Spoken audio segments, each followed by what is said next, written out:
Dalam Tuhan kita Yesus Kristus. Selamat pagi. Apa kabar semuanya? Sehat? Puji Tuhan, kita sungguh bersyukur kepada Tuhan pada pagi hari ini karena rahmat dan kebaikannya bagi kita semua. Pagi hari ini Dia boleh izinkan kita semua untuk bersama-sama dapat menikmati hadirat Tuhan dalam kebaktian yang pertama. Oleh sebab itu, dari mimbar saya menyambut Bapak Ibu Saudara sekalian, selamat datang, selamat berbakti. Kiranya dalam suasana kebaktian pada pagi hari ini membawa kita semakin dalam dengan Tuhan. Demikian yang ada di rumah, terima kasih untuk waktu dan kesempatan yang boleh diberikan bergabung dalam kebaktian umum yang pertama Gereja Baptis Indonesia Bait Lahim. Hari ini kita boleh bersama-sama bersekutu dan memuliakan nama Tuhan. Dan saudara-saudara yang ada di Australia, terima kasih untuk kesetiaannya yang begitu luar biasa meluangkan waktu bersama dengan Bait Lahim. Selamat bergabung, Tuhan Yesus memberkati kita semua. Ada beberapa informasi yang perlu saya bagikan pada pagi hari ini bagi kita semua. Yang pertama, jangan lupa pagi nanti setelah kebaktian kedua, kebaktian umum, ada rapat urusan gereja yang akan dirapatkan bersama-sama untuk semua hal yang berkaitan dengan program gereja kita di bulan-bulan ke depan sepanjang tahun ini. Mari hadir dan ambil bagian dalam rapat urusan gereja. Yang kedua, ada persekutuan WBI Junior dengan tema wanita yang rajin pada hari Jumat 26 April 2024 pukul 18.00. Jadi dimohon kepada semua WBI Junior untuk bisa bersama-sama turut serta dan ambil bagian dalam persekutuan ini. Demikian juga untuk persekutuan PBI, ada persekutuan pada hari Jumat 26 April 2024 pukul 18.30 atau setengah 7 malam. Dimohon kepada semua PBI untuk bisa ambil bagian karena temanya sangat menarik ya, seks dan moral. Wah, ini luar biasa nih PBI ya. Jadi mari hadir dan ambil bagian. Kemudian ada PKMB Bait Lahim present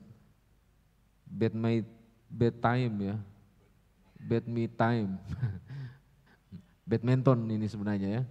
Dimohon pada semua PKMB dan kalau ada warga jemaat yang mau ambil bagian silakan hadir pada tanggal 28 April jam 12 sampai jam 14.00 di Wisma Parayangan. Demikian informasi yang bisa saya bagikan. Jangan lupa juga hari Rabu yang akan datang kita akan ada kebaktian tengah minggu.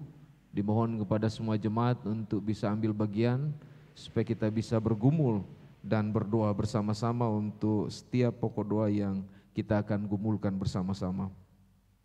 Itulah informasi yang bisa saya bagikan pada kesempatan pagi ini. Dan terakhir menyampaikan selamat ulang tahun kepada saudara-saudara yang berulang tahun sepanjang minggu yang berjalan ini. Ada saudara Roni Mulyawan, Ibu Priska Permata Asri, Ibu Feni, Ibu Yosiana Mulyadi, Saudara Daniel Christopher, Ibu Penny Danoko, Saudara Wandi, Saudara Mario Oliver Pormes, Saudara Anastasia, Ibu Lelen Sri Mulyani, Ibu Goldaria, Saudara Ernansi Wasahua, dan Ibu Weni Erlina. Kepada saudara-saudara sekalian yang berulang tahun, kami sampaikan, ucapkan selamat ulang tahun. Kiranya dalam usia yang diberkati Tuhan, senantiasa lebih dalam dan bertumbuh dalam pengenalan akan Tuhan. Tuhan memberkati. Mari yang berulang tahun, Ibu Feni dan Ibu Priska, kita akan berdoa bersama-sama.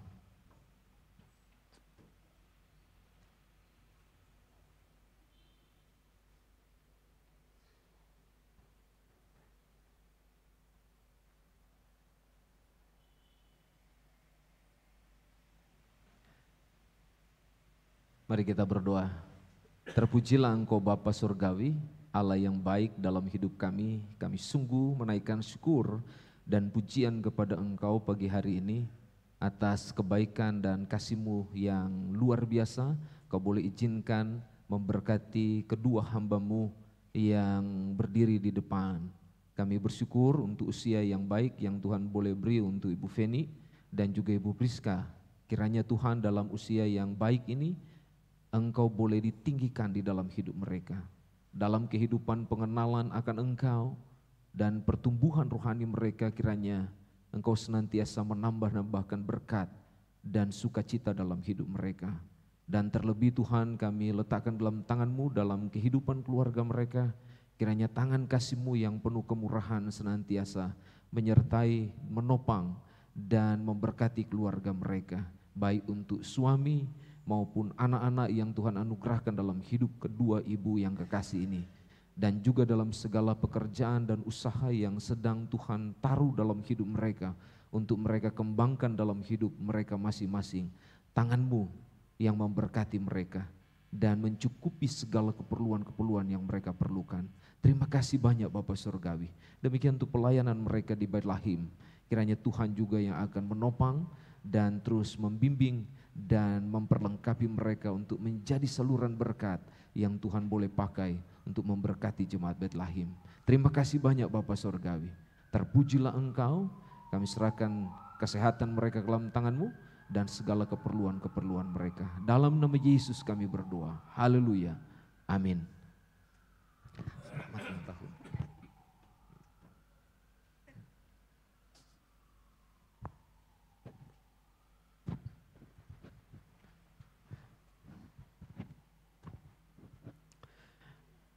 Mari kita berdiri bersama-sama, kita akan berdoa memohon pimpinan Tuhan pagi hari ini.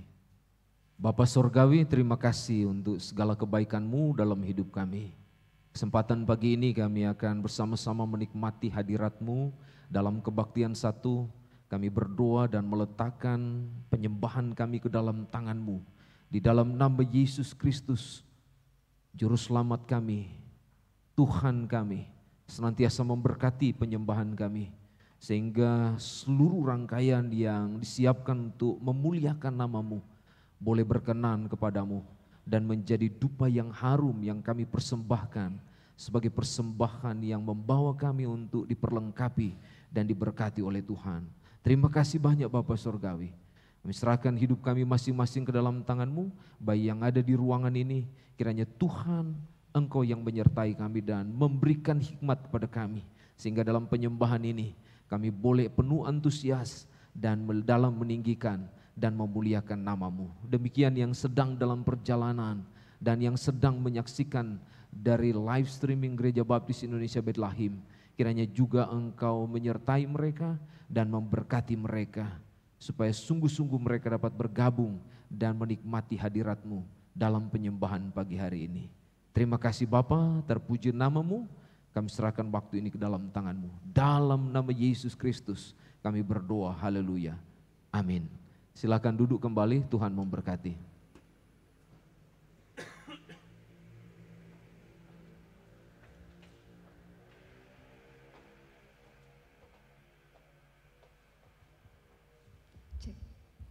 Baik, selamat Hari Kartini untuk kita semua. Tepat di Hari Emansipasi Wanita hari ini kita mengingat jasa seorang pahlawan wanita yang memperjuangkan kebebasan dan kesetaraan hak kita para wanita ya, kaum ibu. Tapi biarlah sebagai orang percaya, kita para wanita, demikian juga para pria, kita masing-masing menjalankan peran kita tepat sesuai yang sudah Allah tetapkan kepada kita masing-masing di dalam firman. Mari Bapak Ibu Saudara yang terkasih di dalam Tuhan, pagi ini kita akan menyiapkan hati kita. Kita akan bersama-sama bersuka cita, kita memuji Allah kita, Allah yang Maha Kuasa.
2-3 berkata, beribadalah kepada Tuhan dengan sukacita.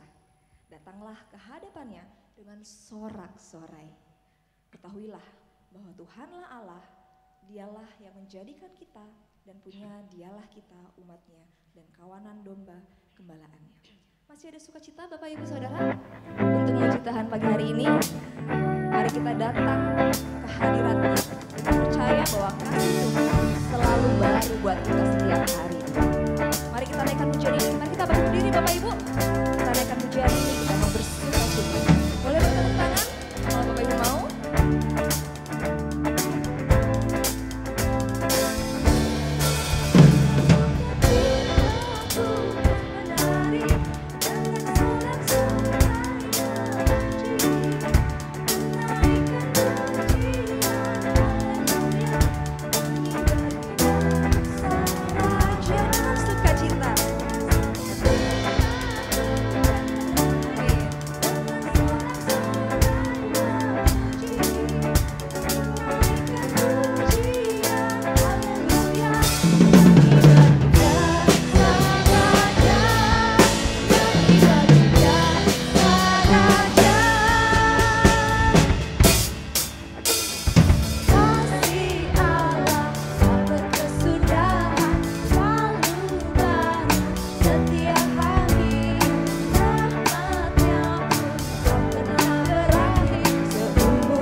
Bagi dia, nyanyi bagi dia, Raja selamanya.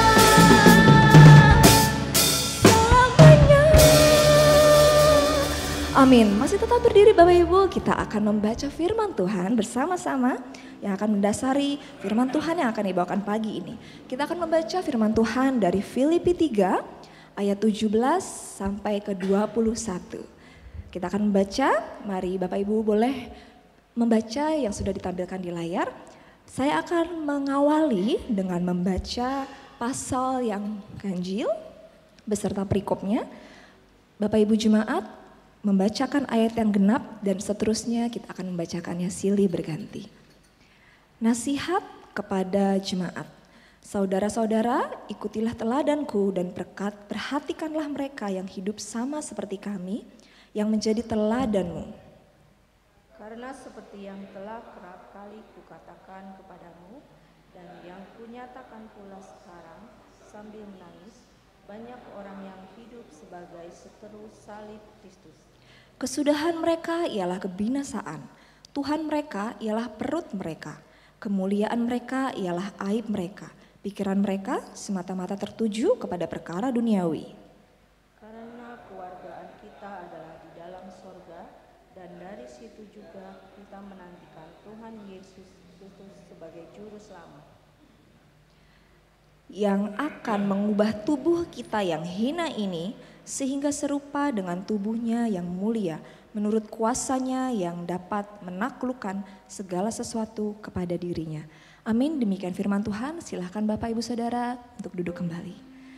Bapak Ibu Saudara, pagi hari ini mungkin kita datang ke tempat ini dengan tidak baik-baik saja. Mungkin tidak sedikit dari kita yang mengalami persoalan, ataupun pergumulan hidup yang kita doakan namun mungkin masih belum terjawab oleh Tuhan. Tuhan pernah mengizinkan saya untuk melalui sebuah pergumulan yang cukup berat, yang dimana saat itu saya benar-benar rasakan adalah satu-satunya adalah saya benar-benar gak bisa jalan sendiri. Dan satu-satunya yang terpikirkan saat itu oleh saya ketika menghadapi dan mendengar berita yang cukup memukul bagi keluarga kami, saya cuma ingat satu hal, bahwa saya perlu pertolongan Tuhan. Gak ada lagi yang bisa menolong saya selain Tuhan. Dan sikap hati yang sama itulah yang Tuhan ingin kita miliki ketika kita datang kepadanya di dalam doa dan permohonan kita. Mari kita menaikkan pujian dengan kesungguhan hati kita, menyiapkan hati kita sebelum kita menaikkan pokok-pokok doa syafaat kita pagi hari ini.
Mari kita sejenak memohon pimpinan Tuhan pagi ini. Ya Bapa, kami datang dengan segala keberadaan kami dan kerendahan hati kami untuk bergumul dengan beberapa hal yang sedang kami gumulkan, perjuangkan, dan rindu Tuhan Engkau beserta dengan kami. Sebagaimana yang menjadi pujian pada pagi hari ini dalam doa kami kepada Engkau. Kami tidak bisa dapat berjalan sendiri bila kami tidak melibatkan Engkau, bila kami menjauhi Engkau, bila kami tidak tertambat kepada Engkau, sehingga apa saja yang kami jalani dalam hidup kami, tidak ada sinar-Mu yang menerangi kami, tidak ada pertolongan yang terjadi dalam hidup kami. Terlebih kami tidak dekat dengan Engkau. Itulah sebabnya pagi ini Tuhan, kami mohon kepadamu, biar kami tidak berjalan sendiri. Pimpin hidup kami, jagai kami dengan rahmat, kuasa, dan kemurahan-Mu dalam hidup kami. Biarlah kehidupan rohani kami, seluruh jemaat Betlehem, para sahabat dan simpatisan gereja kami, senantiasa dalam pertolongan Tuhan, bertumbuh dalam pengenalan akan Engkau, sehingga semakin hari Tuhan kami menjadi serupa dengan Engkau. Kami juga berdoa untuk pergumulan hidup kami sekalian, baik itu sulit maupun itu berkaitan dengan kesehatan kami. Tuhan, beri kami jalan keluar. Berat bagi kami untuk kami bisa menempuhnya sendirian tanpa pimpinan-Mu dan pertolongan-Mu. Buka jalan ya Tuhan. Bila kami ada dalam iman yang goyah, kuatkan kami. Bimbing kami supaya kami tetap bersandar kepada Engkau. Bila kami ada dalam pergumulan, pekerjaan dan usaha yang mungkin sedang ada dalam kesulitan, Engkau yang memberikan kami pertolongan ya Tuhan. Beri hikmat kepada kami, supaya kami dapat mengelola pekerjaan dan usaha kami dengan baik. Bila mana kami ada dalam masalah-masalah dengan sosial, lingkungan kami, mungkin suami istri, anak dan orang tua, dan keluarga yang lain, Tuhan, ajar kami untuk kami lebih mementingkan kebenaran-Mu daripada kami menempatkan ego kami yang bekerja, sehingga hubungan kami dengan keluarga, dengan sosial yang lain, dan dengan hal-hal yang berkaitan dengan kehidupan kami tidak terganggu, dan kami dapat berjalan bersama-sama dengan Engkau. Terima kasih Tuhan, yang sakit kami letakkan ke dalam tangan-Mu. Tuhan yang beserta dengan mereka, Tuhan yang memimpin mereka, memberi kekuatan, dan bahkan memberikan damai yang berlimpah dalam hidup mereka. Sekalipun mereka harus berjuang dengan sakit penyakit, tapi kami tahu Tuhan, Engkau ada menjadi sobat yang setia dalam hidup mereka, dan senantiasa memenuhi segala kebutuhan dan keperluan mereka. Terpujilah Engkau Tuhan. Terima kasih. Demikian kami berdoa untuk gereja kami. Kami letakkan ke dalam tangan-Mu untuk segala pergumulan dan juga kebutuhan yang diperlukan dalam pelayanan gereja kami, baik untuk biaya pelayanan maupun dukungan dari semua kami yang tergabung dalam keluarga besar Gereja Baptis Indonesia Betlehem. Biarlah kiranya kami senantiasa berjalan bersama-sama, memenuhi kebutuhan kami, tetapi juga saling tolong-menolong untuk melengkapi dan memberkati satu dengan yang lain. Terima kasih Bapa Sorgawi. Kami letakkan ke dalam tangan-Mu untuk cabang dan pos PI kami yang sedang berjuang dan bergumul dalam pelayanan masing-masing. Tuhan memberkati mereka, baik gembala sidang dan keluarga maupun jemaat yang dilayani, supaya sungguh-sungguh memiliki kesatuan hati yang utuh untuk mereka mengembangkan pelayanan yang Tuhan percayakan. Biarlah Tuhan mereka mengutamakan Engkau dan memprioritaskan untuk menjangkau jiwa yang sedang merindukan anugerah di dalam kehidupan mereka, sehingga mereka boleh dalam pengenalan akan Engkau dan bergabung bersama-sama dalam pelayanan cabang dan pos PI. Terima kasih Tuhan. Kami juga berdoa untuk cabang dan pos PI yang belum bergembala. Tuhan, menolong jemaat supaya mereka semakin tekun dan setia. Ajar mereka untuk mereka bergantung kepadamu dan bersandar kepadamu.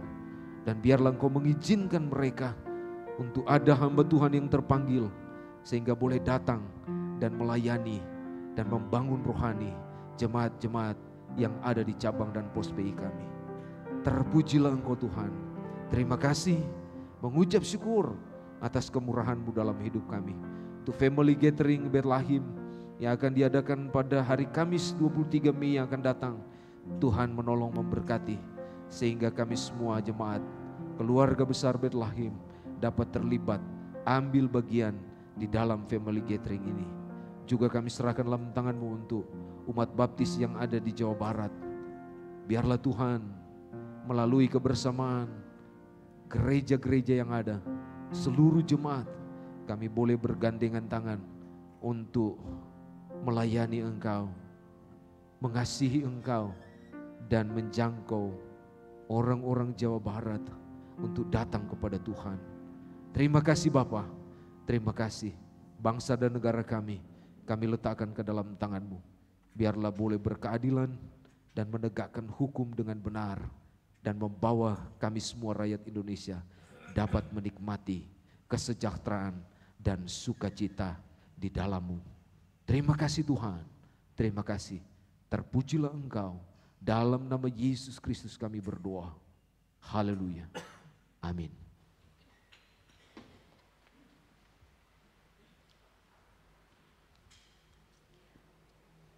Kini Bapak Ibu Saudara, saatnya bagi kita untuk mengembalikan apa yang menjadi milik Tuhan lewat persepuluhan kita dan memberikan yang terbaik melalui persembahan dan persembahan kasih kita kepada Tuhan. Firman Tuhan dalam Roma 12 ayat 1 berkata, "Karena itu saudara-saudara, demi kemurahan Allah, aku menasehatkan kamu, persembahkanlah dirimu sebagai persembahan yang kudus, yang berkenan kepada Allah, itulah ibadahmu yang sejati."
Mari kita akan bangkit berdiri, kita menaikkan pujian ini sekaligus sebagai doa kita. Berkati persembahanku, berkati karyaku juga, usaha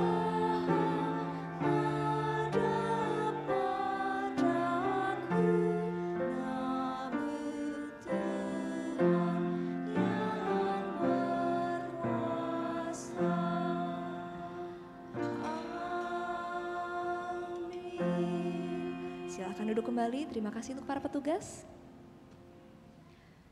Hidupku teladanku. Demikian judul khotbah yang akan dibawakan oleh Pendeta Senduk pada pagi hari ini.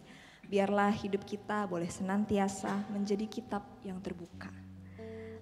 Terbuka mengikuti teladan Tuhan Yesus Kristus. Ketika kita terus hidup melekat di dalam hati Tuhan, kita akan bisa menjadi Kristus kecil yang membawa dampak.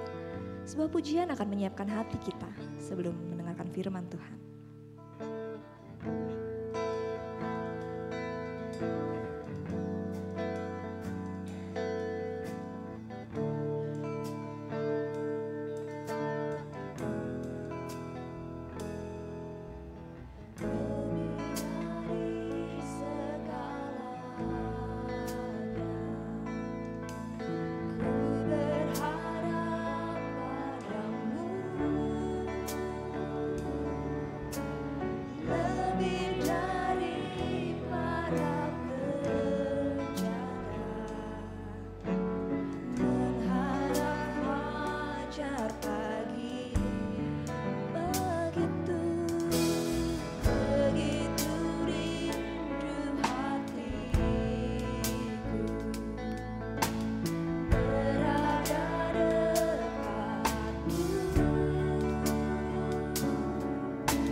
Mari kita sejenak berdoa.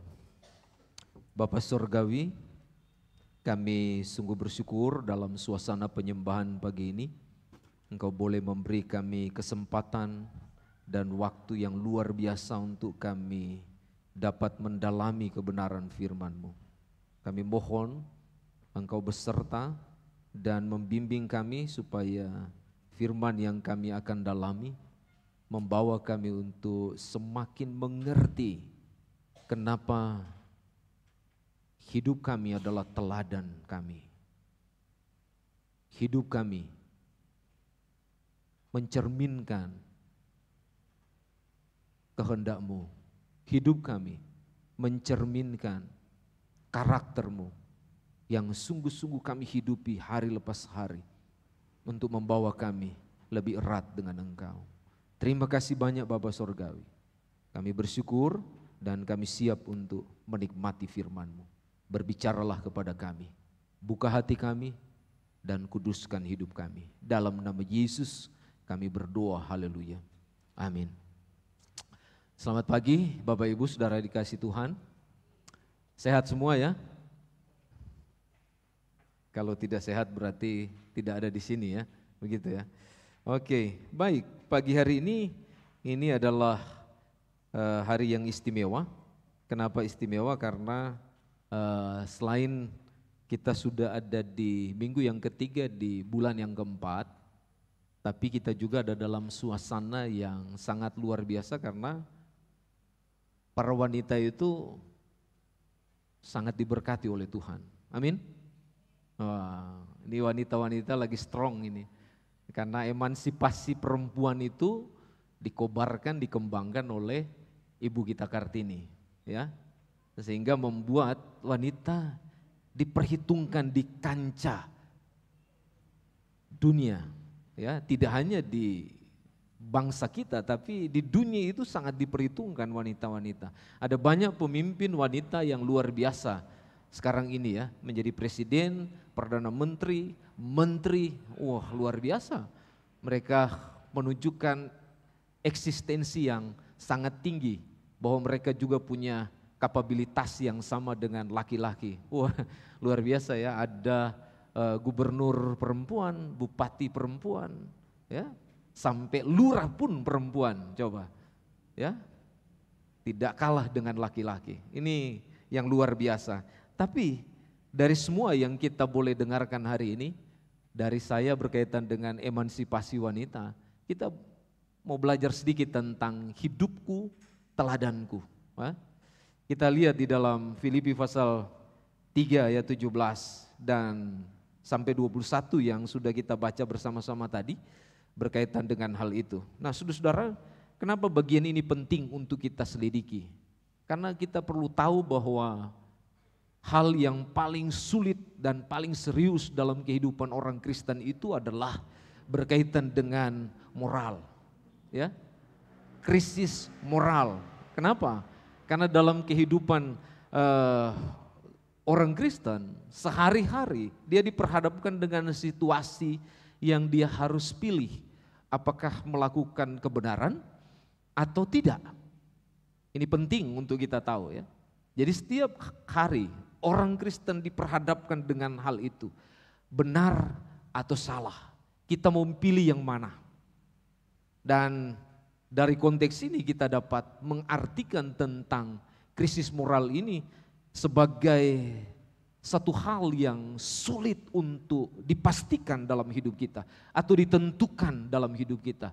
Yang benar yang kita akan lakukan atau yang salah yang kita akan lakukan dalam situasi tertentu. Ya, itulah sebabnya tema ini saya munculkan supaya menolong kita untuk memahami bahwa sebagai orang yang sudah diselamatkan, sudah ditebus oleh Tuhan, teladan hidup kita ada di dalam hidup kita. Ya, ada di dalam diri kita. Apa itu? Kalau saudara baca Galatia pasal 2 ayat 20, saudara akan mendapati jawabannya di situ. Ya, yang hidup dalam hidup kita adalah Kristus. Itu berarti teladan kita itu ada di dalam kita, bukan di luar. Ya. Bukan di mana-mana. Bukan di suatu tempat atau bukan kepada manusia atau oknum tertentu yang mungkin kita kultuskan dia sebagai orang yang kita banggakan, kita senangkan. Tetapi teladan yang paling penting dan yang paling utama dalam hidup kita adalah dalam hidup kita. Karena Kristus sudah hidup dalam hidup kita. Coba kita lihat dalam Galatia pasal 2 ayat 20. Mari kita sejenak kita baca bersama-sama bagian ini, karena ini penting sekali untuk kita. Firman Tuhan berkata begini, namun aku hidup, tetapi bukan lagi aku sendiri yang hidup, melainkan Kristus yang hidup di dalam aku. Dan hidupku yang kuhidupi sekarang di dalam daging adalah hidup oleh iman dalam Anak Allah yang telah mengasihi aku dan menyerahkan dirinya untuk aku. Coba bayangkan ya, ayat ini menarik sekali untuk kita selidiki. Makanya saya mau kasih tahu kepada saudara, hidupku teladanku itu sebenarnya next kita lihat ya. Bisa kebaca, waduh kecil sekali ya. Kecil sekali sayang. Ya. Hidupku teladanku menunjuk kepada kehidupan orang Kristen yang berpegang pada moralitas yang benar. Nah ini itu. Nah ini. Berpegang pada moralitas yang benar yang tidak dikatakan dalam teks itu ya. Yang tidak mengandalkan kekuatan manusia dan menempatkan diri di bawah otoritas Kristus. Itu yang dimaksud dengan hidupku teladanku. Berarti Kristus yang memenuhi kita, Kristus yang menjadi prioritas dan Dia yang berpegang penuh dalam hidup kita. Dia yang mengontrol hidup kita, Dia yang mengatur hidup kita. Alkitab bilang di dalam bagian ini, Dialah kekuatan atau sumber kehidupan dari setiap orang yang percaya kepada Tuhan. Itulah sebabnya kalau dia sungguh-sungguh percaya kepada Tuhan, hidupnya berkenan kepada Allah. Ya, dan dia akan menampilkan seluruh kehidupannya itu sesuai dengan apa yang dikehendaki oleh Tuhan. Apa yang dikehendaki oleh Tuhan bagi kita supaya kita menjadi serupa dengan Tuhan. Roma pasal 8 ayat 29 berkata demikian. Supaya kita orang-orang yang mengasihi Tuhan serupa dengan Dia. Berarti kalau kita serupa dengan Dia, seluruh keberadaan hidup kita berubah. Amin. Ya. Jadi dulu kita sebelum kita percaya kepada Tuhan, kita maunya sendiri, hidup sendiri. Nanti kita lihat ayat Alkitab itu bicara tentang apa. Tapi sekarang ketika kita ada di dalam Kristus, berarti hidup kita tidak lagi seperti yang dulu, tetapi sudah berubah karena Kristus yang bekerja, yang bertakhta dalam hidup kita. Dia yang menempatkan kita dalam naungan kasih-Nya. Dia juga yang akan mengontrol, membimbing dan menyertai kehidupan kita. Dia juga yang akan menggerakkan seluruh otoritas yang ada dalam hidup kita untuk kita taat pada Tuhan. Nah ini yang perlu kita sadari dalam bagian ini. Itulah sebabnya kalau kita lihat di dalam konteks yang ada di dalam bagian ini, bicara tentang keteladanan, ini bukan bentuk yang luar biasa dari seorang Paulus. Dia menyombongkan diri bahwa dia adalah orang yang hebat, ya, dia orang yang egois, atau dia seperti malaikat. Tidak, tetapi sebaliknya di dalam bagian ini, kalau kita lihat, Paulus dia coba memaparkan kepada kita suatu tanggung jawab yang besar sebagai milik Kristus, untuk mewujud nyatakan iman dalam pola hidup sehari-hari. Dan ini yang Paulus rindu terjadi dalam hidup kita. Coba kita lihat bagian ini. Next kita lihat isi yang disampaikan oleh Paulus kepada jemaat di Filipi. Coba dibesarkan, coba kita lihat. Nah ini dia, bagaimana pentingnya kekokohan, kehidupan orang benar dalam iman kepada Kristus dan keteladanan hidup. Jadi orang kalau dia memiliki iman kepada Kristus, yang dia tampilkan adalah Kristus itu sendiri. Orang kalau dia sudah di dalam Kristus, yang dia tampilkan adalah kehidupan di dalam Kristus. Hal-hal yang benar, hal-hal yang mendatangkan sukacita, hal-hal yang membuat orang itu dia dapat merasakan damai sejahtera yang luar biasa dari Tuhan.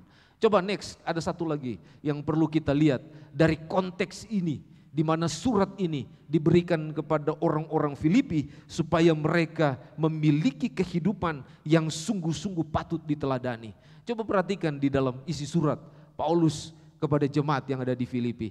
Secara keseluruhan, dalam khususnya pasal 3 ini dia mau mengapresiasi dari jemaat Filipi. Ya, dia mau memuji jemaat Filipi karena mereka memiliki kehidupan yang luar biasa dari Tuhan. Ya, mereka memiliki iman yang sungguh-sungguh kepada Kristus.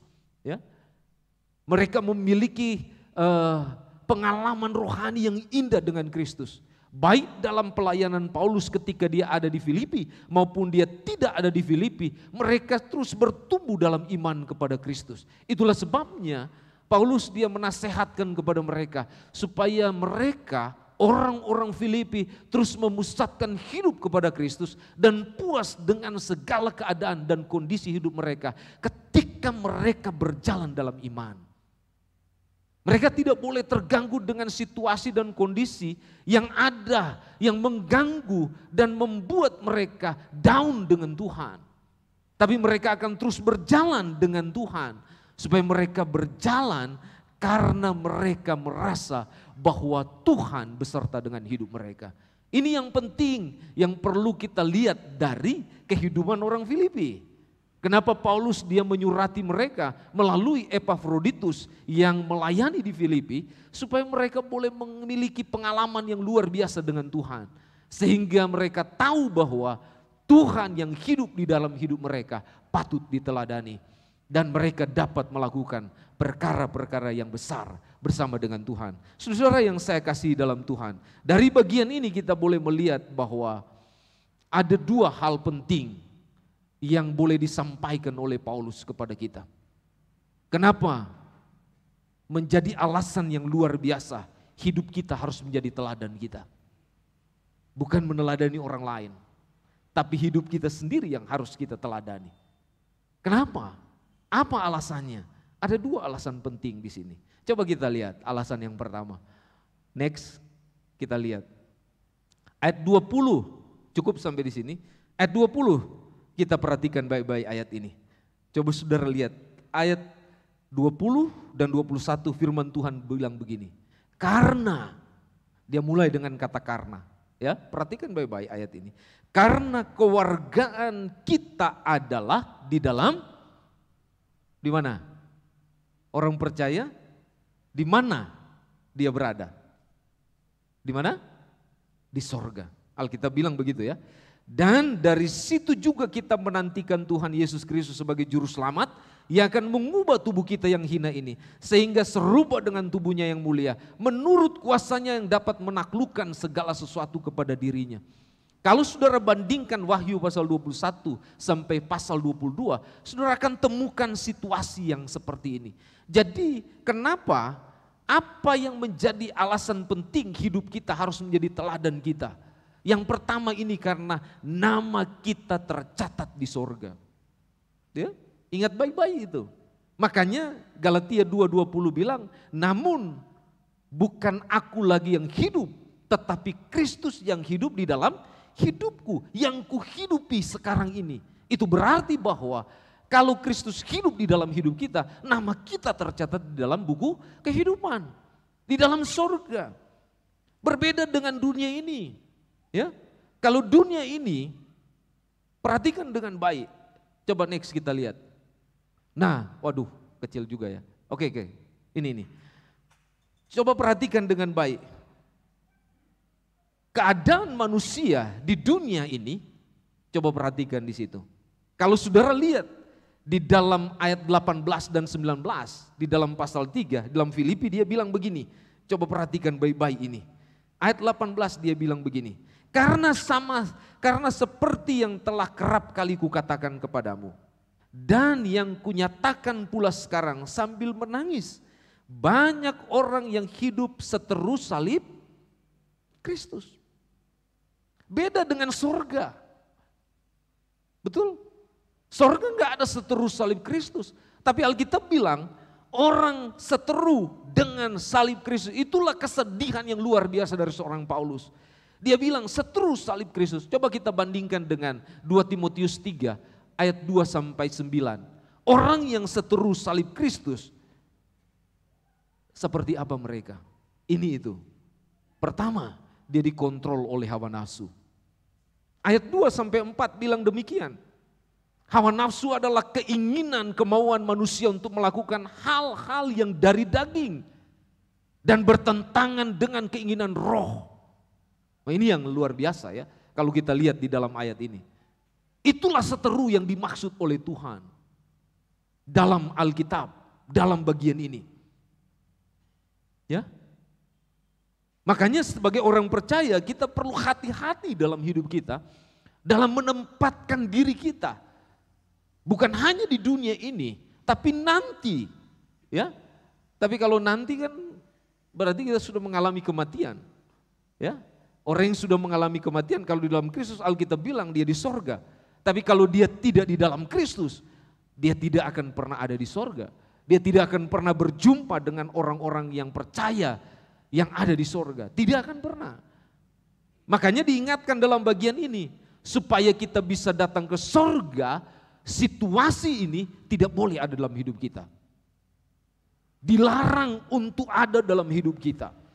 Coba perhatikan baik-baik keadaan manusia di dunia ini. Apalagi karena dia seteru, dia dikontrol oleh hawa nafsu. Ibadahnya palsu, ayat 5 bilang begitu. Ya. Kalau bicara palsu berarti ini tiruan, imitasi, bukan asli, tidak benar. Ya. Menyimpang dari kebenaran firman Tuhan dan iman kepada Kristus. Bagaimana kita bisa membuktikan ibadah itu palsu? Ya. Sederhana. Kita duduk di gereja, sederhana. Kita duduk di gereja, mendengarkan firman Tuhan, tapi hati kita tidak di sini, ada di luar. Itu sederhana. Betul nggak? Kita duduk beribadah, tapi hati kita ada di mana gitu. Waduh, lupa matiin air di rumah, nanti banjir rumahnya.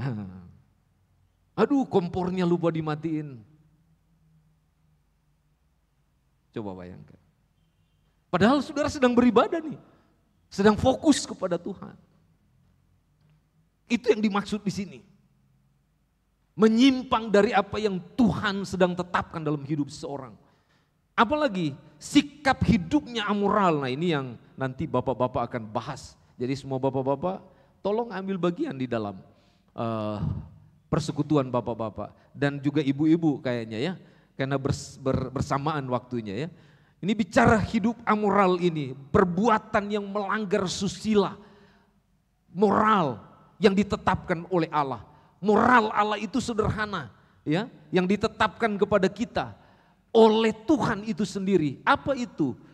Anugerah. Anugerah itu berkaitan dengan penuh kasih.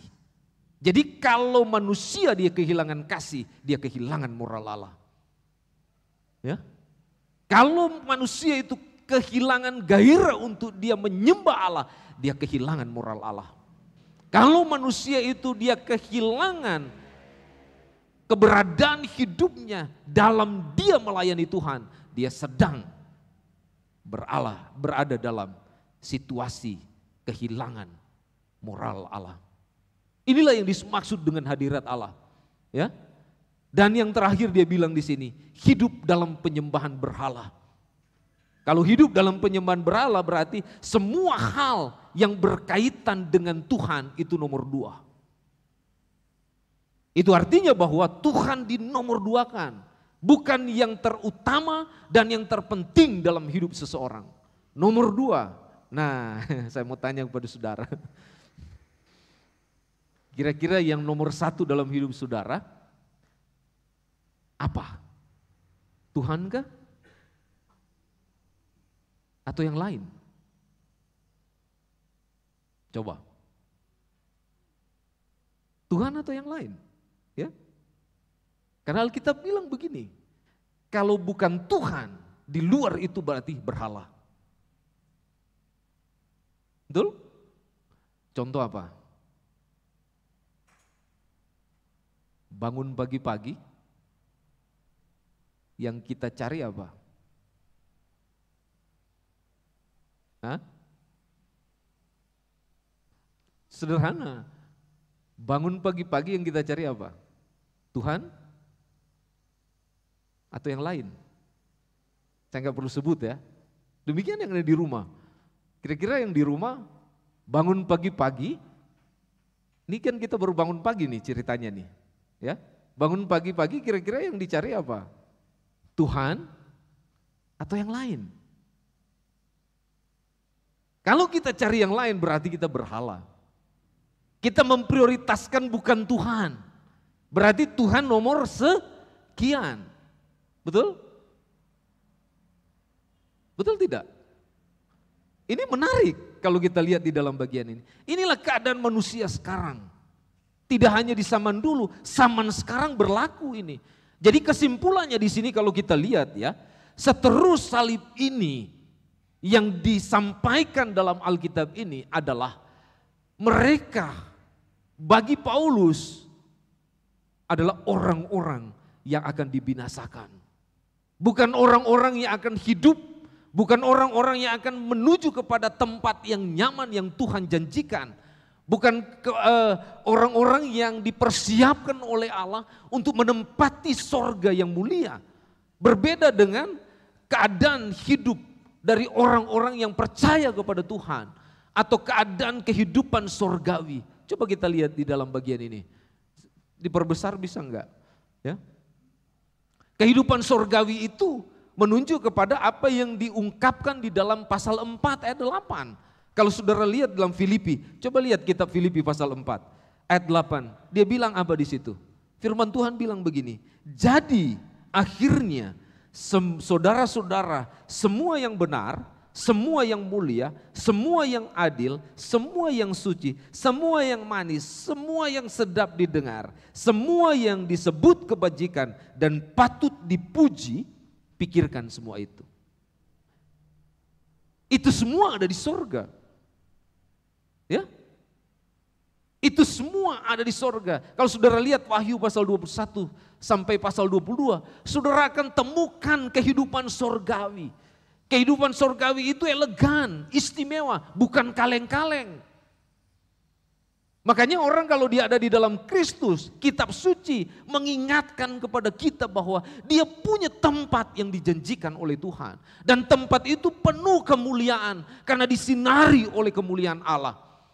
Kalau kita belajar dari Wahyu pasal 21 dan 22, ya, kitab suci menyatakan bahwa bagaimana indahnya tempat itu, ya. Bagaimana istimewanya tempat itu. Kota itu bukan terbuat dari kayu, semak duri, atau rumput kering. Tetapi itu dibuat dari emas murni dan batu-batu mulia. Tapi bukan karena inilah dia istimewa dan elegan.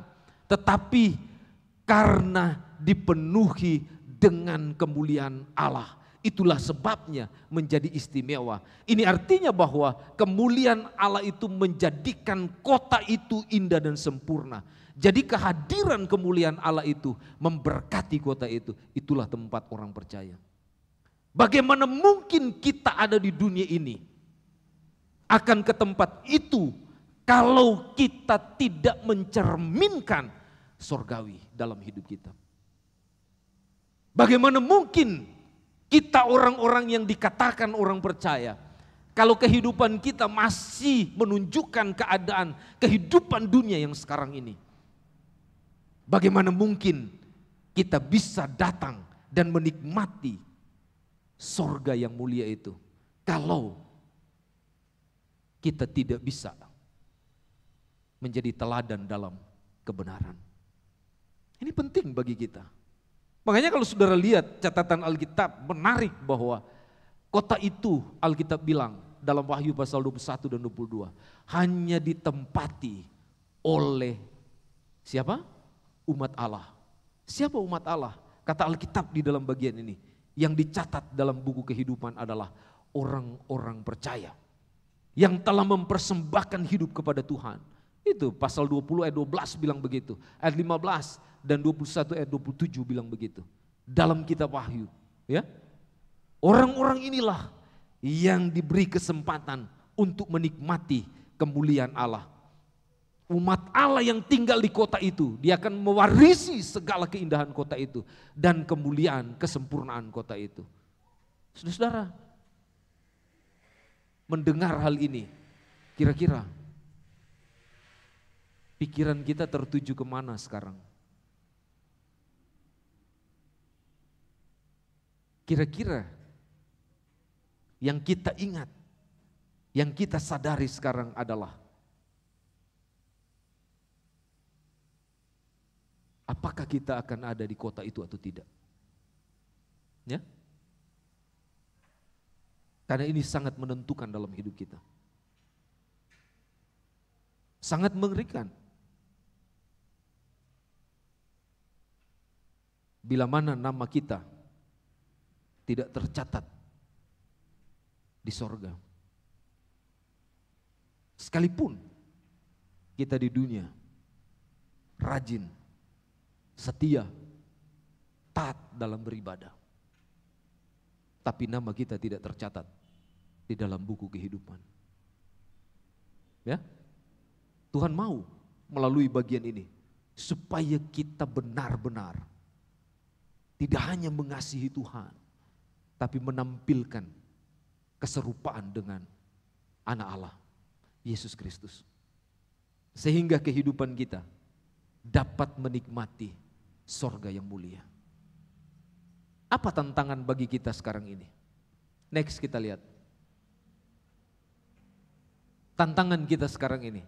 Sampai di sini dulu. Ya. Di dalam pasal 3 ayat 21 bilang begini. Filipi pasal 3 ayat 21. Dia bilang begini. Dan dari situ juga kita menantikan Tuhan Yesus Kristus sebagai juru selamat yang akan mengubah tubuh kita yang hina ini sehingga serupa dengan tubuhnya yang mulia menurut kuasanya yang dapat menaklukkan segala sesuatu kepadanya. Kalau saudara bandingkan pasal 2 ayat 12 dan pasal 3 ayat 10 sampai 11, ini yang dimaksud tantangan kita sekarang ini. Apa itu? Next yang pertama kita lihat. Nah, ini dia. Alkitab bilang apa?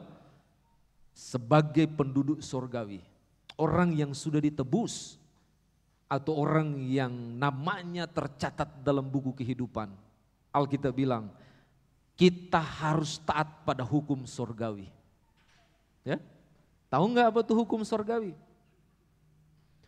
Karena menjadi warga kerajaan sorga, kita harus benar-benar memenuhi kriteria yang Yesus kehendaki. Ya? Taat pada hukum sorgawi. Ya? Hukum sorgawi itu adalah firman Tuhan.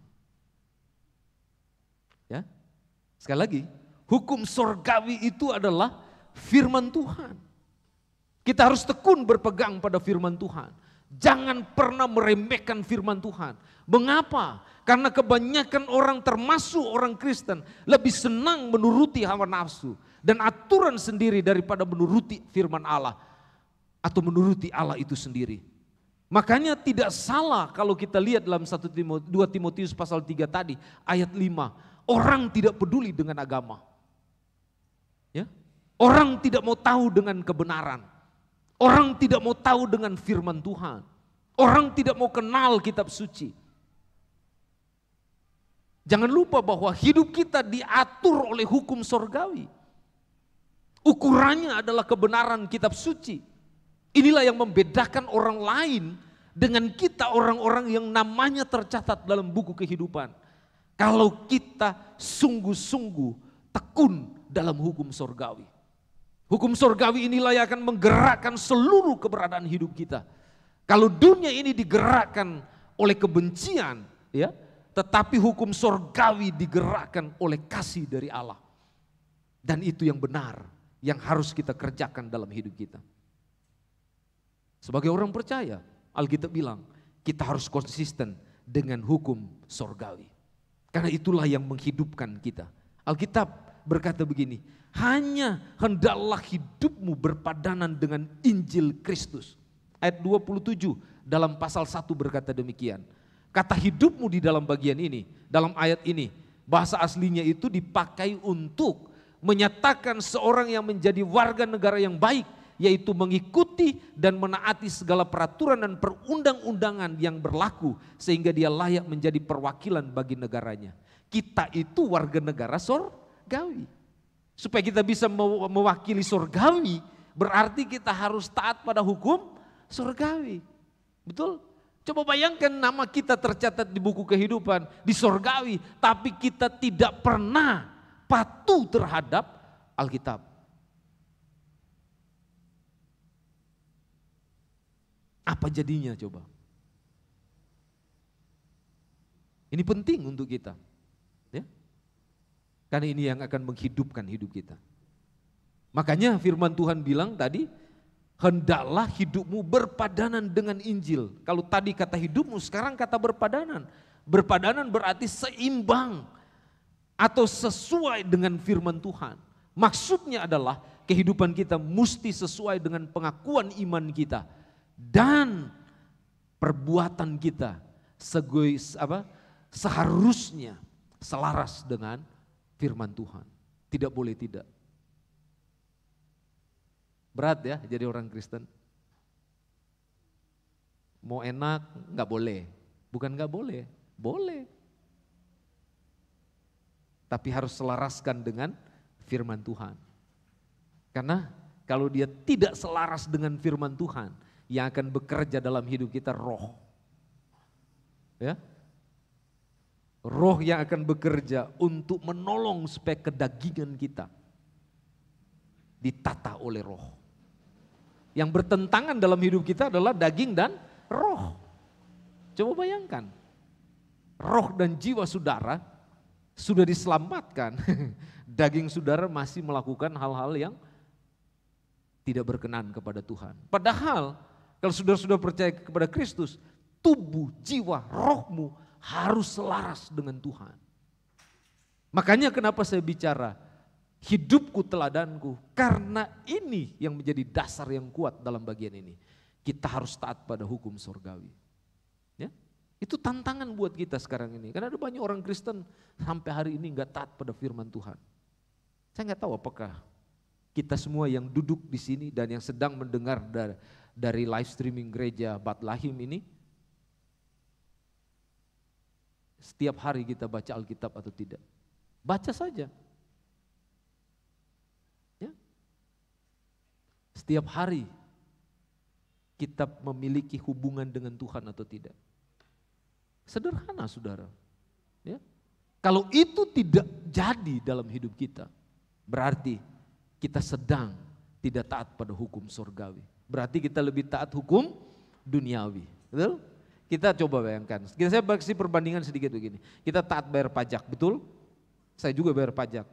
Taat bayar pajak, bayar. Apalagi yang kita taati? Semua yang diberlakukan di dunia. Kita bawa mobil aja kalau kita lewat lampu merah, merah kita taat, betul?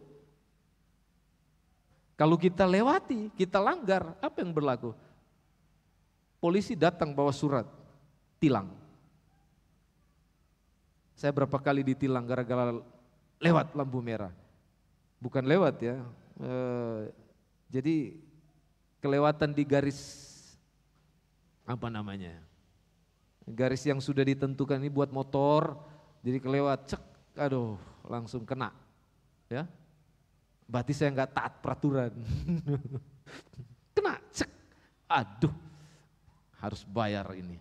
Gitu. Tapi ketika lihat KTP, dan juga SIM, aduh pendeta, gak apa-apa pendeta lewat aja, astaga saya bilang, lolos, tapi dalam hati saya, ternyata kalau pendeta melanggar gak apa-apa ya,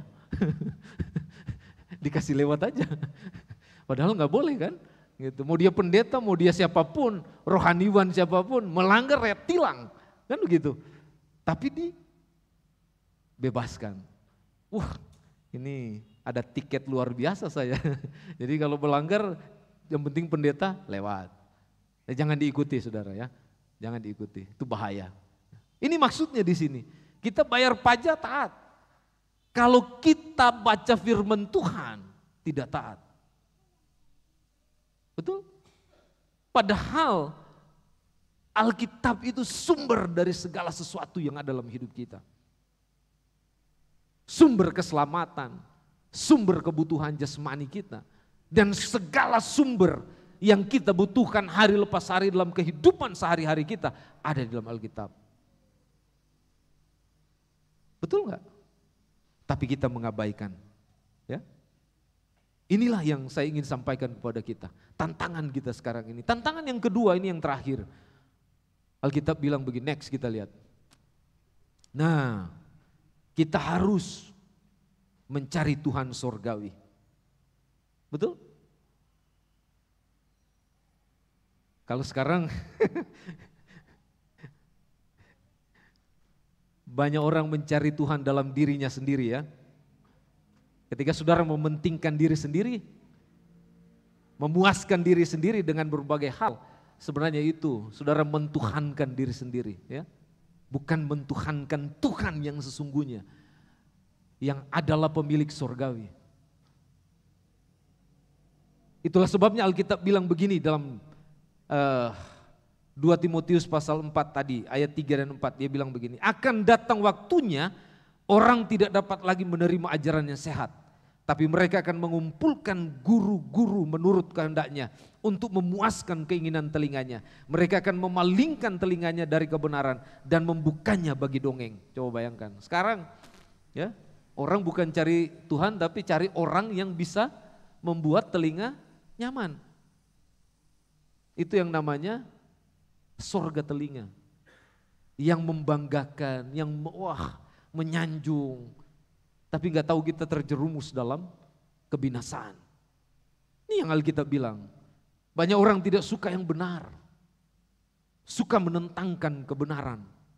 Ya, makanya saya bilang tadi, kalau kita mengutamakan yang lain dan menomorduakan Tuhan, berarti kita sedang mengutamakan berhala dalam hidup kita. Bukan mencari Tuhan surgawi. Hari ini orang Kristen banyak yang seperti setan. Karena yang mereka cari bukan Tuhan surgawi. Tapi kehidupan duniawi yang membuat mereka jauh dari Tuhan. Saya mau mengingatkan kita hari ini. Jangan menjadi orang Kristen seperti setan. Ya. Biarlah kita bertumbuh dalam pengenalan akan Tuhan. Lebih dalam. Sehingga kita menantikan kedatangan Tuhan. Pada waktu Tuhan datang, kita tidak didapati orang-orang yang tidak setia. Sehingga kita dibinasakan. Tapi ketika Tuhan datang, dia dapati kita adalah orang-orang yang setia. Dan kita dijanjikan untuk mengalami, mendapatkan sorga yang mulia. Ya. Saya berharap ini menjadi peringatan yang tegas bagi kita sebagai orang-orang yang ada di dalam Kristus Yesus. Saya mau simpulkan begini, next kita lihat. Nah, di dalam Kristus Anda adalah keteladanan dan seorang pemenang. Ya. Galatia 2:20 berkata demikian. Jadi ingat baik-baik. Keteladanan itu tidak didapatkan di luar. Tidak didapatkan kepada manusia. Tidak dapat kita alami kepada mereka-mereka yang hebat-hebat dan yang luar biasa. Tetapi kita bisa dapatkan dalam diri kita karena Kristus. Amin. Makanya kalau Kristus hidup di dalam hidup kita akan menampilkan keteladanan yang serupa dengan Kristus. Ini yang paling penting dan yang paling utama dalam hidup kita. Saudara mau teladani siapa di dunia? Semua manusia terbatas, punya kekurangan, punya kelemahan, sekalipun dia pendeta. Ya. Tetapi kalau kita sungguh-sungguh kepada Kristus, kita akan melahirkan, memunculkan, menampilkan keteladanan yang serupa dengan Kristus. Itulah yang Tuhan puji. Dan Tuhan bilang begini, engkau adalah anak Allah. Engkau adalah muridku, engkau adalah milikku. Mari datang bersamaku. Tuhan mau kita seperti itu. Bukan seperti orang-orang yang ada di dunia ini. Kita berdoa. Bapa, terima kasih untuk firman-Mu. Meteraikan dalam hidup kami. Dan biarlah ini menjadi sumber kekuatan kami. Dan kuasa untuk membangkitkan damai sejahtera. Dan bahkan kuasa untuk mengalahkan segala keegoan, kekhawatiran, dan ketakutan kami. Tapi biarlah kami semakin nyaman bersama dengan Engkau, karena kami ada dalam genggaman tangan-Mu. Terpujilah Engkau Tuhan. Dalam nama Kristus kami berdoa. Haleluya. Amin. Kita berdiri bersama-sama. Kita responi kebenaran firman Tuhan. Nyatakan Yesus dalam-Mu. Sambil pujian ini dinyanyikan, kalau ada di antara Bapak Ibu Saudara sekalian yang mau didoakan, bergumul dengan segala sesuatu yang mungkin sedang digumulkan oleh saudara, silakan maju ke depan. Atau yang mau percaya kepada Kristus dan mau dibaptiskan, mau bergabung, mari maju. Saya akan berdoa buat saudara sambil kita nyanyikan pujian ini. Nyatakan Yesus dalam-Mu.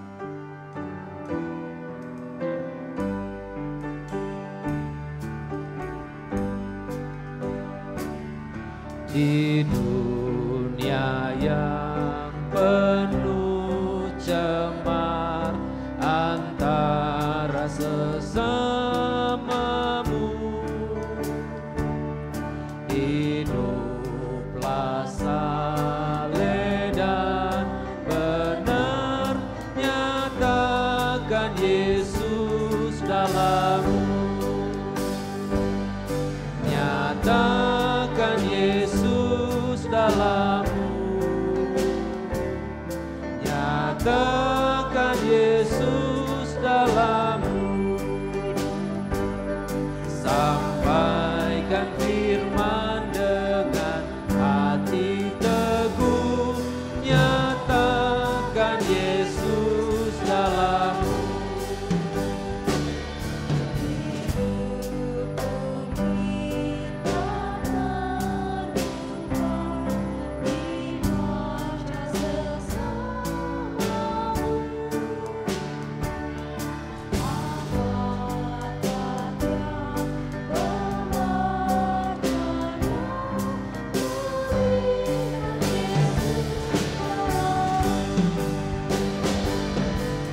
Nyatakan Yesus dalam-Mu.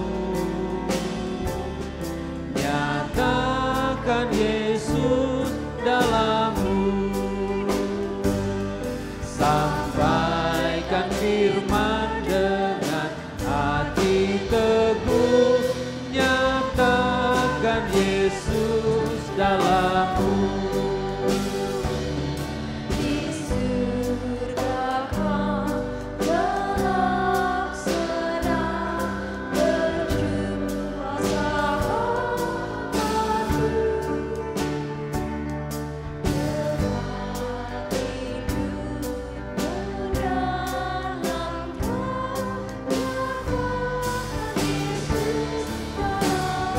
Bersama-sama. Nyatakan Yesus dalam-Mu. Nyatakan Yesus dalam hidupku. Sampaikan firman dengan hati teguh. Nyatakan Yesus. Sekali lagi, nyatakan Yesus dalam-Mu. Nyatakan Yesus dalam-Mu. Nyatakan Yesus dalam-Mu. Sampaikan firman dengan hati teguh. Nyatakan Yesus dalam-Mu. Mari kita tunduk kepala bersama.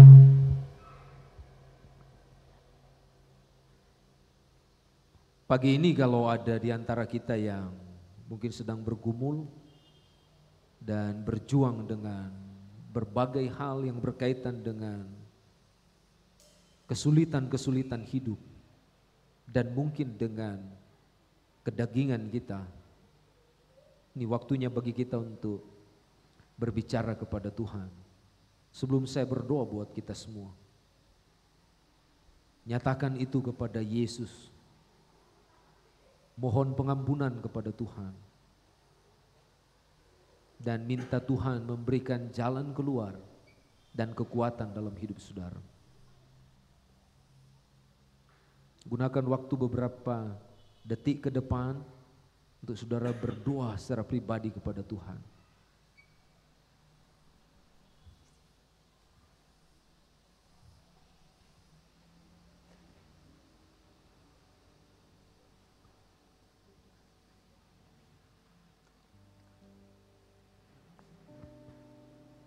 Bapa di dalam surga, kami sungguh bersyukur dan sangat berterima kasih kepada Engkau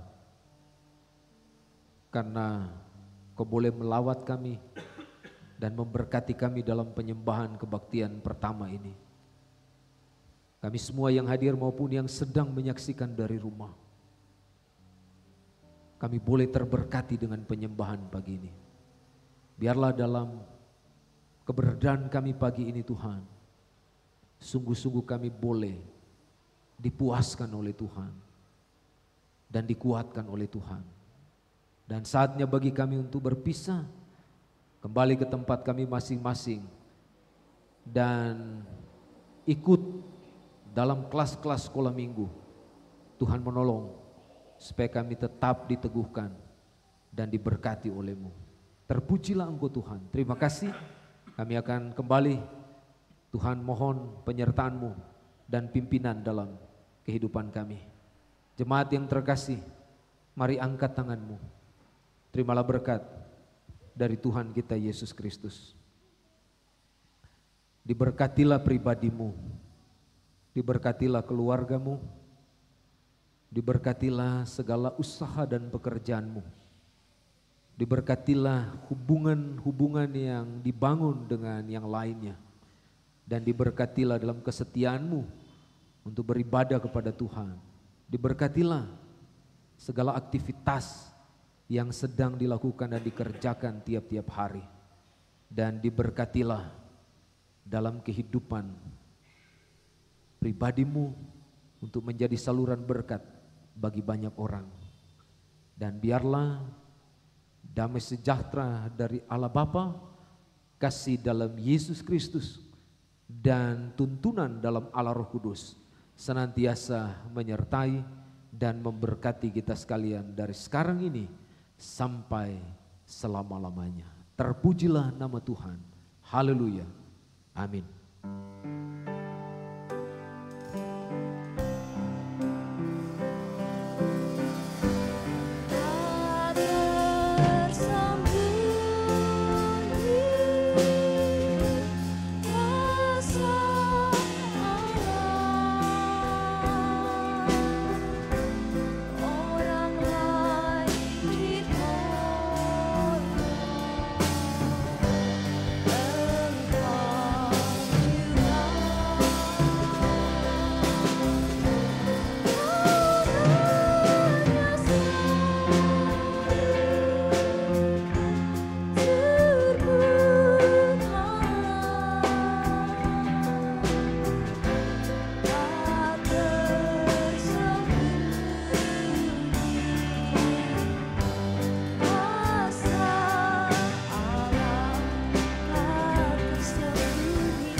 Silahkan duduk untuk bersaat teduh sejenak sebelum meninggalkan ruang ibadah ini.